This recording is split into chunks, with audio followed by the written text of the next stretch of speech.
ఓం గురు బ్రహ్మ గురుర్విష్ణు గురుర్దేవో మహేశ్వరః గురు సాక్షాత్ పరం బ్రహ్మ తస్మై శ్రీ గురవే నమః. ఓం శ్రీ గురుభ్యో నమః. ఈరోజు మనం దాతృత్వం అనేటువంటి అంశం మీద ఒక చిన్న వీడియో చేసుకుందాం. దాతృత్వం, మనిషికి దాతృత్వ గుణం అనేది చాలా అవసరం. అష్టాదశ పురాణానాం వ్యాసస్య వచనం ద్వయం పరోపకారః పుణ్యాయ పాపాయ పరపీడనం అని 18 పురాణాల యొక్క సారాంశం అంతా కూడా ఒక అర్ధ శ్లోకంలోనే వ్యాస భగవానుడు చెప్పటం జరిగింది. పరులకు ఉపకారం చేస్తే అదే పుణ్యమని, పరులకు అపకారం చేస్తే అదే పాపమని ఈ శ్లోకాన్ని బట్టి మనకి తెలుస్తుంది. పరులకు ఉపకారం చేయటం అంటే అర్ధా గృహే నివర్తంతే శ్మశానే మిత్ర బాంధవాః సుకృతం దుష్కృతం చైవ గచ్చంతమనుగచ్చతః. మనం సంపాదించినటువంటి అర్థము గృహములోనే ఉంటుందట. అర్ధా గృహే నివర్తంతే శ్మశానే మిత్ర బాంధవాః. మనం చనిపోయిన తర్వాత శ్మశానం వరకు మిత్రులు బంధువులు వస్తారట. సుకృతం దుష్కృతం చైవ గచ్చంతమనుగచ్చతః. నీవు చేసినటువంటి సుకృతాలు అంటే పుణ్య కర్మలు, దుష్కృతాలు అంటే పాప కర్మలు, వీటిని రెండింటినీ 2 సంచుల్లో గచ్చంతం అనుగచ్చతః తీసుకొని, వీటిని 2 సంచుల్లో తీసుకొని నీవు ఏకాకిగా మనం ఈ జీవుడు వెళ్ళిపోతాడట. కనుక మనిషి పుట్టినప్పుడు తెచ్చేది లేదు, వెళ్ళేటప్పుడు తీసుకువెళ్ళేది లేదు. ఈ సత్యాన్ని మనం తెలుసుకోవాలి. తెలుసుకున్నప్పుడు మనం దాతృత్వంతో వ్యవహరించడం అనేది జరుగుతుంది. నా ధైర్యేణ వినా లక్ష్మి, నా శౌర్యేణ వినా జయ, నా దానేన వినా మోక్షో, నా జ్ఞానేన వినా యశః. మనిషికి జ్ఞానం లేకపోతే కీర్తి రాదట, యశస్సు రాదట. నా ధైర్యమైన వినా లక్ష్మి. ఏదైనా మనం వ్యాపార సంబంధమైనటువంటి విషయమైనా, ఉద్యోగ సంబంధమైనటువంటి విషయమైనా ధైర్యంగా మనం పూర్తి విశ్వాసంతో పనిచేయగలిగినప్పుడే లక్ష్మీదేవి మనకు వస్తుంది. అందుకనే నా ధైర్యేన వినా లక్ష్మి, నా శౌర్యేన వినా జయ. శౌర్యము, యుద్ధములో, జీవితం అనేటువంటి యుద్ధములో శౌర్యాన్ని ప్రదర్శించకపోతే జయం అనేది లభించదు. ఆ శౌర్యము ద్వారా, ధైర్యము ద్వారా సంపాదించినటువంటి ధనాన్ని దానము చేయకపోతే మోక్షము లభించదని ఈ శ్లోకం తెలియజేస్తుంది. నా దానేనా వినా మోక్షో. కాబట్టి దాన గుణాన్ని మనం ఖచ్చితంగా కలిగి ఉండాలి. అదాన దోషేన దరిద్ర దోష, దరిద్ర దోషేన కరోతి పాపం, పాపాదవశ్యం నరకం ప్రయాతి పునర్దరిద్ర పునరేవ పాపి అని మనకి ఈ శ్లోకం తెలియజేస్తుంది. అదాన దోషం అంటే దానము చెయ్యనటువంటి దోషం. మనం ఎప్పుడూ దానం చేయకోకుండా దోషాన్ని మూట కట్టుకుంటే దరిద్రం ప్రాప్తిస్తుంది. అదాన దోషేన దరిద్ర దోష, దరిద్ర దోషేన పాపాదవశ్యం. దరిద్ర దోషం అనేది ఎప్పుడైతే మనల్ని బట్టి పీడిస్తుందో అప్పుడు పాపం అనేది మనం మూట కట్టుకుంటాము. పునర్దరిద్ర పునరేవ పాపి. కాబట్టి ఎప్పటికప్పుడు పాపాదవశ్యం నరకం ప్రయాతి మళ్ళీ. కనుక ఎప్పటికప్పుడు మనం పుణ్యాన్ని మూటగట్టుకోవాలి, దానం చేస్తూ ఉండాలి. అంటే చాలా మంది అనుకుంటూ ఉంటారు, మా దగ్గర సంపద లేదండి, మేమేం దానం చేస్తామని. మన దగ్గర ఏ సంపద ఉందో అది దానం చేయాలి. మన దగ్గర ధన రూపంలో ఉందనుకోండి, ధనాన్ని దానం చేయవచ్చు. మన దగ్గర జ్ఞానం ఉంటే జ్ఞానాన్ని దానం చేయవచ్చు. శ్రమ చేసేటువంటి శక్తి సామర్థ్యాలు మన దగ్గర ఉన్నాయనుకోండి, మనం ఏ దేవాలయంలోనూ ఏ మరి పుణ్య కార్యాలు జరుగుతున్నటువంటి ప్రాంతాల్లో మనం శ్రమదానాన్ని చేయవచ్చు. మనం ఏమీ చేయలేకపోయినా, మనం పెట్టలేకపోయినా పెట్టే ఇంటిని చూపించడం కూడా దానంగానే చెప్పుకోవచ్చు. అదే వాక్ దానం. కాబట్టి మనం ఏదైనా ఇవ్వాలి అనేటువంటి భావన మనలో ఉంటే ఖచ్చితంగా ఇచ్చే స్థితిలో, పెట్టే స్థితిలో మనం ఉంటాం. మన చేయి ఖచ్చితంగా పైన అవుతుంది.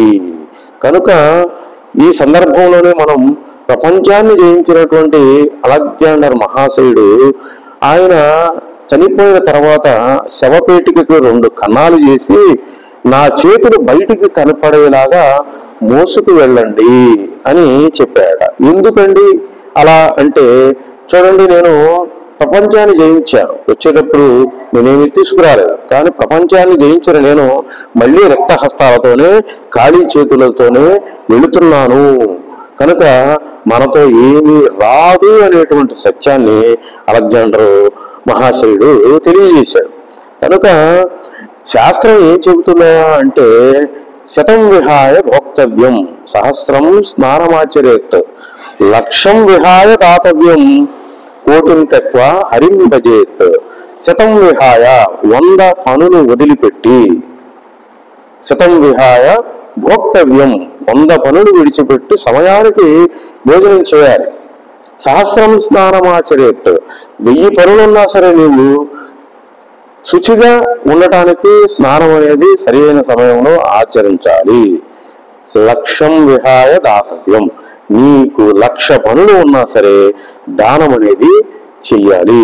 చాలా మంది ఇళ్ల ముందుకు వచ్చి భిక్షం అడుగుతారు, మాతా భిక్షాందేహి అని అడుగుతారు. దేహి అని అడిగి మన ఇంటి ముందుకి ఎవరైనా వచ్చారు అంటే వారు మన పాపాన్ని తీసుకువెళ్ళటానికి అని అర్థం చేసుకోవాలి. మనం చాలా మంది చేస్తున్నటువంటి తప్పు ఏమిటంటే, ఇంటి ముందుకు దేహి అని వచ్చినటువంటి భిక్షగాడిని తోలనాడుతూ ఏదో పని చేసుకోవచ్చు కదా, చెయ్యి ఖాళీ లేదు, మళ్ళీరా, నీకు ఇప్పుడే కుదిరిందా అనేటువంటి భావాన్ని వ్యక్తం చేస్తూ విసుక్కుంటూ ఉంటారు అనమాట. అది చాలా తప్పు.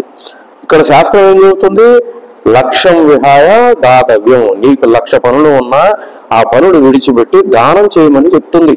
ఒక 10 రూపాయలు ఇస్తే 2 ఇడ్లీ తింటాడు, ఆ పూటకి ఆకలి తీరుతుంది. అతను మంచివాడా, చెడ్డవాడా, కుంటివాడా, గుడ్డివాడా, ఇవన్నీ మనకు అనవసరం. మన ఇంటి ముందుకు వచ్చి దేహి అని అడిగాడు కాబట్టి అతను ఎవరో మనకు తెలియదు, ఏ కారణం చేత మన గృహానికి వచ్చాడో మనకి తెలియదు. ఇలానే సాయిబాబా, షిరిడి సాయిబాబా వారిని ఒక ఆవిడ భోజనానికి పిలిచింది. షిరిడి సాయిబాబాకి ఇష్టమైనటువంటి అన్ని పదార్థాలను వండించింది, ఎదురు చూస్తుంది షిరిడి సాయిబాబా కోసం. కానీ కుక్క వచ్చి ఆ పదార్థాలన్నింటిలో కూడా మూతి పెట్టి తినటం జరిగింది.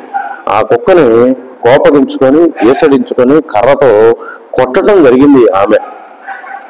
మరుసటి రోజు ఆమె షిరిడి సాయిబాబా దగ్గరికి వెళ్ళటం జరిగింది. అయ్యా, నీకోసం చాలా కష్టపడి ఎన్నో పదార్థాలు చేశాను, అవన్నీ తినటానికి నీవు రాలేదు అని షిరిడి సాయిబాబాని అడిగితే, వచ్చాను కదమ్మా నేను, ఇవో నువ్వు పుట్టినటువంటి దెబ్బలు ఇవో వీపు మీద ఉన్నాయి చూసుకో అని ఆయన అన్నాడట. అప్పుడు ఆమె ఆశ్చర్యాన్ని వ్యక్తం చేసింది. అంటే ఆ షిరిడి సాయిబాబా కుక్క రూపంలో ఆమెని ఆశీర్వదించడానికి వచ్చాడు. అలాగే మన ఇంటి ముందుకు దేహి అని వచ్చేటువంటి వ్యక్తులు ఎవరో, ఆ జీవుడు ఏ రూపంలో ఆ భగవంతుడు ఆ జీవుణ్ణి పంపించాడో మనకి తెలియదు.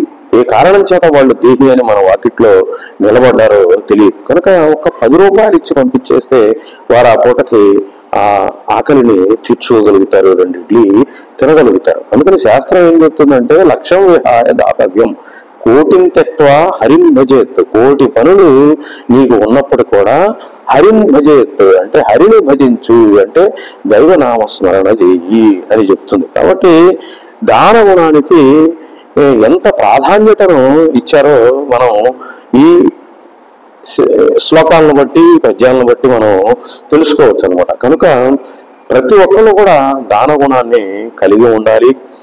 ఆ దానగుణం మనకి మోక్షాన్ని ఇస్తుంది. నా దానేన వినా మోక్షో, కనుక దానగుణం లేకపోతే మోక్షం అనేది లభించదని కూడా శాస్త్రం తెలియజేస్తుంది. ఈ విషయాలన్నీ కూడా తెలుసుకున్నటువంటి మనందరం కూడా మన దగ్గర ఉన్నదాన్ని అంతో ఎంతో దానం చేయడానికి మనం సిద్ధపడదాము. ఆ దానం ద్వారా మనం మోక్షాన్ని పొందగలుగుతాము, కొంత పాప నివృత్తిని కలగజేసుకోగలుగుతాము. జై గురుదేవ్, శ్రీ గురుభ్యో నమః. స్థాపకాయ చ ధర్మస్య సర్వధర్మ స్వరూపిణే అవతార వరిష్ఠాయ శ్రీ వెంకటేశ్వర యోగి గురూజీయే నమః.